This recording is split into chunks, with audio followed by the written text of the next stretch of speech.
வணக்கம், welcome to சுவை six. இன்றைக்கி என்ன பார்க்க போகிறோம்னா, துவரம்பருப்பு பாசிப்பருப்பு வேக வச்சுக்கிட்டு அது கூட காட்டுக்கீரை சேர்த்துருக்கேங்க.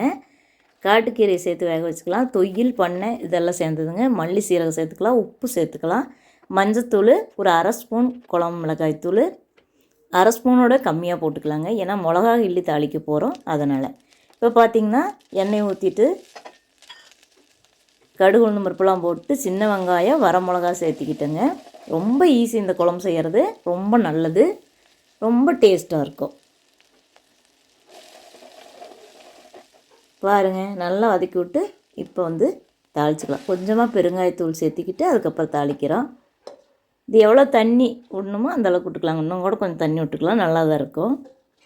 சூப்பராக இருக்குங்க. சூடான சாதத்துக்கு இந்த குழம்பு ஊற்றி சும்மா கொஞ்சமாக நெய்யோ அல்லது எதுவுமே ஊற்றாமல் சாப்பிட்டா கூட செம்ம சூப்பராக இருக்குங்க. இந்த வீடியோ பிடிச்சா லைக் பண்ணுங்கள். தேங்க்யூ.